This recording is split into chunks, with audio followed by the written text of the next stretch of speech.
Halo semuanya, di video ini kita akan membahas Bayesian Optimization atau Bayesian Optimizer. Ini adalah teknik optimasi yang sangat luas penggunaannya dan lumayan powerful banget ya, karena ia sering digunakan untuk mengoptimasi fungsi yang black box. Makanya dia sering disebut juga sebagai black box optimization. Oke, kita akan perjelas ini satu-satu. Pertama, kita akan bahas dulu apa itu fungsi objektif. Fungsi objektif atau biasa disebut sebagai fungsi sasaran itu adalah fungsi yang akan kita optimasi ya. Contohnya misalkan kita berhadapan sama masalah klasifikasi ya. Nah, biasanya kan kita pengen tuh agar model machine learning yang kita miliki itu mendapatkan akurasi yang bagus ya, akurasi yang maksimum. Maka dalam hal ini fungsi objektifnya itu adalah akurasinya. Jadi kita akan mengoptimasi fungsi objektifnya ya, atau itu berarti kita akan memaksimumkan fungsi akurasinya. Dalam bahasa matematika bisa ditulis seperti ini, X bintang itu sama dengan argmax Fx. Jadi kita akan mencari sesuatu ya, X bintang yang dapat memaksimumkan fungsi objektifnya. Ya, seperti itu. Sebaliknya, kalau kita berhadapan sama masalah regresi, ya, berarti kan kita ingin agar model kita itu mendapatkan error yang kecil banget. Nah, berarti dalam hal ini, fungsi objektifnya itu adalah fungsi errornya ya. Nah, jadi jika kita mengoptimasi fungsi objektifnya, itu berarti kita akan meminimumkan fungsi errornya ya, seperti itu. Atau kalau dalam bahasa matematika bisa ditulis seperti ini, kita akan mencari sesuatu yang dapat meminimumkan fungsi objektifnya ya, seperti itu. Nah, tetapi seringkali fungsi objektif yang kita hadapi itu black box ya. Oke, apa itu fungsi black box? Oke, kita mengatakannya fungsi black box yang pertama ini karena dia mahal. Mahal di sini maksudnya gini, misalkan kita mau ngebuat model deep learning ya, jadi kita mau ngebuat arsitektur dari neural network. Nah, biasanya kan pada saat kita membangun arsitektur tersebut, kita akan milih ya, wah ini jumlah neuronnya berapa ya? Apakah 100, 200, atau 300? Untuk setiap pilihan neuron yang kita ambil, kemudian kita training ya untuk mendapatkan akurasinya. Nah, proses trainingnya itu kan biasanya kan lama banget. Apalagi kalau misalkan data kita itu ada banyak ya, ada jutaan, atau misalkan data kita berupa gambar, wah udah itu trainingnya bakal berjam-jam tuh ya. Nah, makanya karena alasan itulah kita mengatakannya itu mahal. Yang kedua, sistem yang ada di dalam fungsi tersebut itu sebegitu kompleksnya ya. Nah, kompleksitas dari sistem inilah yang membuat kita itu sulit untuk mengetahui hasil dari fungsi objektifnya. Tapi ada yang keren dari Bayesian Optimizer ini. Jadi dalam prakteknya itu kita nggak membutuhkan banyak asumsi. Ya, jadi kita nggak butuh berasumsi bahwa fungsinya itu harus smooth ya. Nah, ini contoh kalau misalkan kita punya fungsi yang kayak gini ya, ini adalah fungsi yang nggak smooth. Nggak smooth itu kayak dia ada patahan gini ya. Ini kalau nggak lanjut kayak gini, patah kayak gini, ini disebutnya discontinue ya. Kemudian kalau ada tajam di sini, ada titik tajam di sini. Nah, ini adalah contoh dari fungsi yang nggak smooth. Nah, kalau fungsi yang nggak smooth ini nggak apa-apa. Ya, jadi ini nggak ngaruh ke Bayesian Optimizer-nya. Juga kita nggak membutuhkan asumsi bahwa fungsinya itu harus convex atau harus konkav dan sebagainya. Nah, karena dalam prakteknya ini kita nggak membutuhkan banyak asumsi, ini ngebuat Bayesian Optimizer itu aplikasinya sangat luas. Dan di bidang deep learning ini contohnya ya, dia bisa ngebantu kita dalam mendesain arsitektur dari neural network. Jadi nanti dia kayak bisa ngasih tahu berapa jumlah neuron yang bagus gitu ya, atau learning rate-nya yang optimum itu berapa gitu. Atau kalau misalkan dengan machine learning model, misalkan kita pakai 3 model nih kayak SVM atau random forest atau AdaBoost. Nah, dia bisa ngasih tahu hyperparameter mana yang baiknya dipakai ya, atau bahkan dia bisa ngasih tahu model mana itu yang optimum. Hebat banget ya. Terus emang cara kerjanya gimana deh? Oke, cara kerja Bayesian Optimizer itu mirip seperti kita manusia, bagaimana kita memandang hidup ini. Jadi misalkan kita berada di tempat yang kurang nyaman ya, maka nanti naluri itu akan membawa kita ke tempat di mana kita bisa berteduh lebih nyaman. Jadi kayak kita memanfaatkan pengalaman di masa lalu ya untuk mengambil keputusan saat ini atau berikutnya. Contoh prakteknya gini ya, misalkan kita punya masalah regresi nih ya, kita menggunakan model random forest. Oke, berarti kalau regresi kan skornya harus kecil ya, errornya harus kecil. Nah, kalau misalkan kita lakukan eksperimennya terus-menerus, maka ini akan sia-sia. Kenapa? Karena kalau kita lanjutin eksperimennya ya, kita naikin jumlah n estimatornya, ternyata ini error yang kita dapatkan itu malah besar-besar. Nah, maka Bayesian Optimizer itu akan mengarahkan si random forest ini untuk hanya fokus ya ke tempat yang lebih menjanjikan ya, ke tempat yang diduga itu yang terbaik dengan error yang kecil. Technically, kalau dibahas lebih detail kayak gini. Jadi, kan kita berhubungan sama si fungsi objektifnya yang mahal ini, ya. Nah, daripada kita berhubungan secara langsung dengannya, di sini kita ngebuat fungsi dugaan, atau nama lainnya tuh surrogate model. Fungsi dugaan itu adalah fungsi yang murah, yang kita duga itu dekat atau mirip dengan si fungsi objektifnya. Atau kalau dilihat di gambar kayak gini ya, jadi yang warna hitam ini adalah fungsi objektifnya ya, fungsi black box-nya. Kemudian surrogate model kita ya, fungsi dugaan kita, ini adalah yang warna merah. Oh ya, yang arsiran yang warna merah ini adalah confidence interval. Jadi maksudnya confidence interval tuh kita merasa yakin gitu ya bahwa si fungsi black box-nya ini ada di daerah sini ya, ada di daerah yang warna merah ini. Kemudian yang warna biru ini adalah expected improvement-nya. Oke, jadi penjelasannya gini ya, di tahap yang paling awal itu kita milih nilai X-nya sembarang, terserah berapa gitu. Nah, misalkan nilai X yang kita pilih ini adalah X yang di sebelah sini ya. Nah, ini X yang kita pilih, lalu kita masukin ke fungsi objektifnya, lalu kita dapatkan hasilnya. Nah, ini adalah outputnya ya, atau observasinya yang titik hitam ini. Begitu udah kita dapetin observasinya, dari sini, ini kita ngebuat surrogate model kita. Nah, ini adalah surrogate model kita yang warna merah.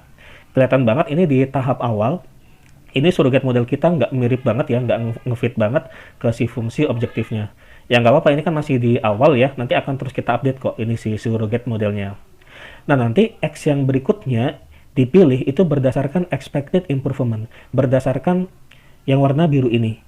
Ya, jadi X yang dipilih itu berdasarkan nilai expected improvement yang maksimum. Kalau kita lihat di sini yang warna biru ya, expected improvement-nya, maksimumnya itu terjadi di titik ini. Ya kan ini titik ini yang paling tinggi ya. Nah, maka X yang ada di sinilah nanti yang bakal dipilih yang akan dijadikan X kandidat berikutnya. Karena X yang terpilih dari expected improvement yang maksimum inilah X yang performanya bagus terhadap fungsi dugaan ya. Oke, jadi kita pilih X yang di sini ya. Kemudian kita apply, kita masukin ke fungsi objektifnya. Nah, setelah kita masukin, kita dapat observasi yang kedua. Ya, oke, kita dapatkan ini output yang kedua. Lalu begitu kita dapatkan output yang kedua, ini nanti surrogate modelnya, ini kita update. Pokoknya tiap kita dapetin observasi yang baru, ini surrogate modelnya, ini kita update ya. Dan begitu kita update ya kita ulangi lagi prosesnya dari yang tadi itu ya. Ntar kita pilih lagi X kandidat yang berikutnya dari sini ya dengan expected improvement yang paling tinggi maksimum, kemudian kita masukin lagi ke fungsi objektifnya. Nah, proses ini dilakukan terus-menerus sampai si fungsi dugaannya ya, kita menduga si fungsi dugaannya itu mirip dengan si fungsi objektifnya. Ya, seperti itu. Kalau dilihat ini titik ini ya, titik yang kita pilih ini, begitu kita apply ya, kita masukin ke fungsi objektifnya, nah dia ini mencapai nilai yang optimum, nilai yang maksimum. Seperti itu sih ya. Oke. Untuk membuat surrogate modelnya, ini caranya ada 3 ya. Yang pertama dengan menggunakan Gaussian process, yang kedua dengan random forest regression, dan yang ketiga ini dengan tree Parsons estimator. Oke, di tutorial kali ini kita akan menggunakan yang ketiga ya. Jadi kita akan merancang surrogate modelnya itu dengan menggunakan tree Parsons estimator. Kira-kira gitu sih Bayesian Optimizer ya. Intinya sama lah ya kayak kita manusia yang terus-menerus mengupdate pengalaman kita di masa lalu ya. Jadi kita terus belajar terus-menerus sampai menjadi kita dengan versi yang sekarang ini. Oke, sebenarnya ini ada banyak banget sih ini proses perhitungan matematika yang terlibat di dalamnya ya. Tapi kali ini kita pahami secara intuisi aja terlebih dahulu. Oke, biar lebih paham coba kita langsung praktek di Python-nya deh. Kita akan praktek di Google Colab. Di sini kita mengimpor HP, TPE, fmin, status OK, trials dari HyperOpt. HyperOpt di sini ini singkatan dari Hyperparameter Optimization. Oke, nanti akan dijelasin satu-satu semuanya. Kemudian kita menggunakan Pandas, Matplotlib, sama NumPy.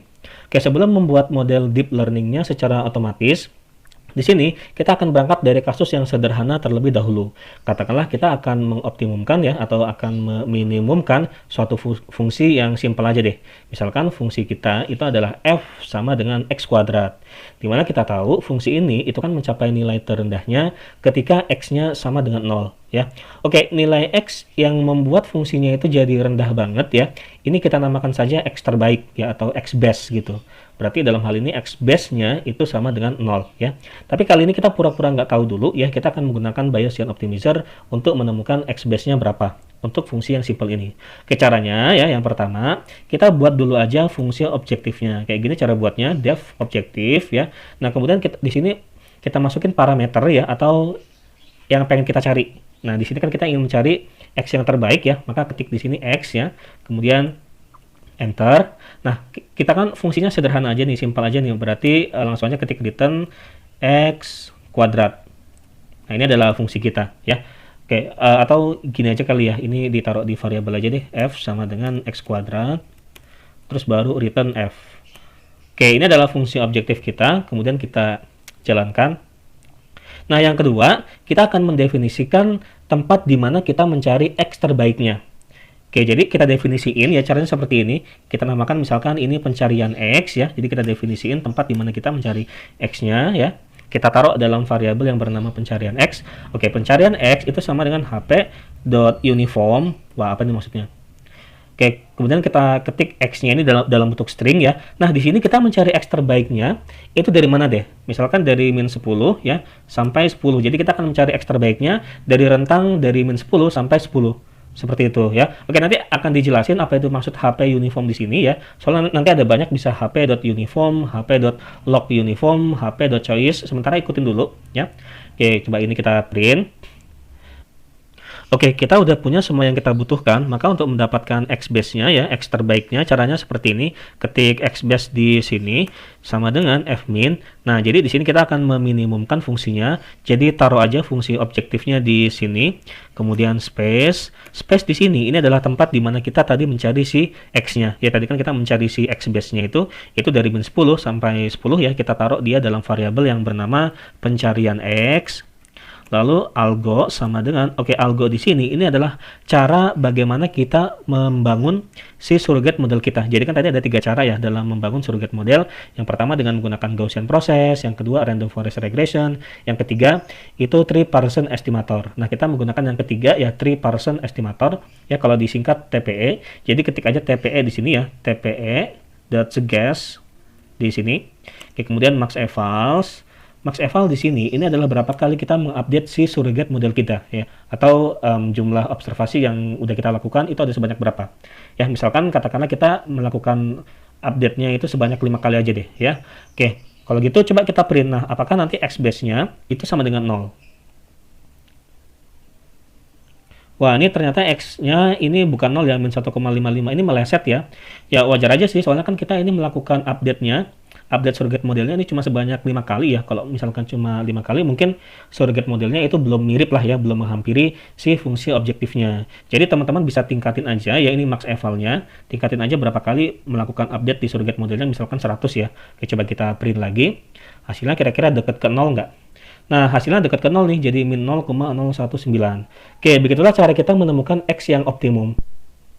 Nah, terus apa maksud dari hp.uniform ini ya? Oke, jadi maksudnya kayak gini. Ini nanti ada macam-macam ya, ada yang pertama nih ya, ada hp.uniform x min 10 sampai 10. Itu jadi maksudnya gini, kita tuh mau nyari nilai x-nya ya dari min 10 sampai 10. Nah, nilai-nilai yang membentang dari min 10 sampai 10 ini memiliki peluang yang sama ya, ini untuk terambil. Ya, karena ini kan tingginya sama ya, jadi kayak di sini garis datar di sini, ini maksudnya bahwa nilai-nilai yang membentang dari min 10 sampai 10, ini peluangnya sama untuk terpilih nanti.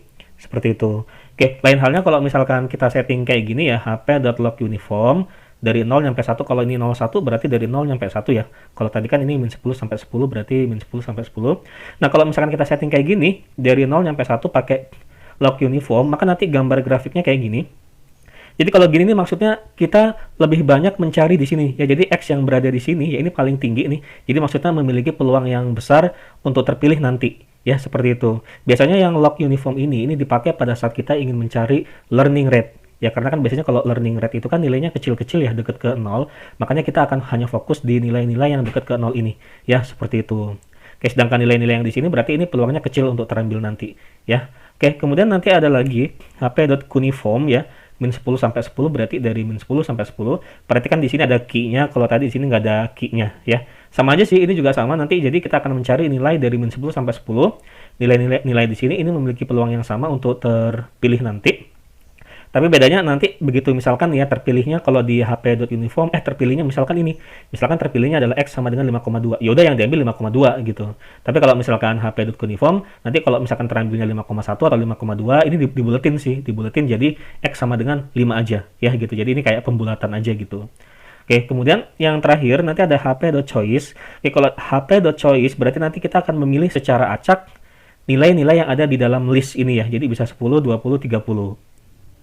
Oke, balik lagi ke sini ya. Misalkan kita pengen nge-inspect atau maksudnya pengen tahu lebih detail hasilnya ya. Caranya kayak gini. Jadi pas di return ini ketik aja dictionary loss itu sama dengan fungsi kita. Kemudian status ini sama dengan status oke. Oke, jadi maksudnya kayak gini ya. Jadi loss di sini ini adalah nilai yang kita dapatkan di setiap kita mengupdate surrogate model kita gitu. Makin kecil nilainya itu makin bagus karena kan kita ingin memperkecil nilai fungsinya ya. Kemudian status sama dengan status oke di sini. Oke, ini status oke yang tadi kita import di sini ya. Ini tujuannya untuk untuk ngasih tahu ke kita apakah proses kita menuju titik optimum itu converge atau enggak. Kayak gitu ya. Oke, coba kita jalankan. Nah, kemudian hasil dari semua eksperimen dari Bayesian Optimizer ini bisa di-restore ya atau bisa disimpan dalam trials ini ya. Nah, jadi kalau kita pengen tahu semua hasilnya ya, kita bisa ketahui dari trials ini. Oke, coba misalkan si trials ini kita taruh dalam variabel yang bernama hasil ya. Jadi hasil sama dengan trials. Nah, terus kita print. Oke, kemudian tadi di fungsi yang fmin ini ya untuk mendapatkan hasil keseluruhan tersebut, ketik aja di sini trials sama dengan hasil yang tadi ini ya. Oke, coba kita ketik di sini, terus kita jalankan. Oh ya, ini max evalnya jangan banyak-banyak deh ya, kan cuma buat contoh doang ya. Misalkan 5 aja deh. Ya sebenarnya makin banyak makin bagus juga sih ya. Soalnya surrogate modelnya terus-terusan diupdate gitu. Oke, coba kita print. Nah, untuk mengetahui hasil dari eksperimen kita menggunakan Bayesian Optimizer, caranya ketik di sini, ya ketik hasil ya, result. Oke, coba kita print. Nah, hasilnya ini adalah loss yang kita dapatkan. Ini ada 5 ya, 1, 2, 3, 4, 5. Ini dari sini nih, max evalnya kan tadi kita 5 ya, ngupdate surrogate modelnya tadi ada 5 kali. Kemudian ini oke ya, berarti ini kita dalam mencapai titik optimumnya ini converge. Kemudian nah ini nilai loss yang kita dapatkan ya, nilai loss yang kita dapatkan ini ada 40, 479. Nah ini yang terkecil, yang terbaik loss yang kita dapatkan itu adalah 0,43. Nah nilai loss yang 0,43 ini kita dapatkan ketika kita memilih X-nya itu sama dengan 0,6 ya. Jadi menurut Bayesian Optimizer dengan max eval sama dengan 5 kita dapatkan X base-nya, X terbaiknya itu adalah 0,6 ya. Dengan nilai X sama dengan 0,6 ini loss atau nilai terkecil yang kita dapatkan itu adalah 0,43 ya, seperti itu. Nah, gitulah kira-kira cara menggunakan Bayesian Optimizer dengan menggunakan bahasa pemrograman Python. Akhirnya kita sampai pada pertanyaan yang penting. Terus gimana dong cara mendesain deep learning model secara otomatis? Well, mending kita napas dulu sebentar ya. Oke, bagaimana mendesain deep learning model secara otomatis dengan menggunakan Bayesian Optimizer? Ini akan dibahas di video berikutnya aja. Tenang aja, videonya juga udah di-upload kok, tepat setelah video ini di-upload. Jadi bagi teman-teman yang mau ngopi, silakan ngopi dulu. Ntar kalau udah, kita lanjut di video berikutnya. Sampai jumpa di video berikutnya.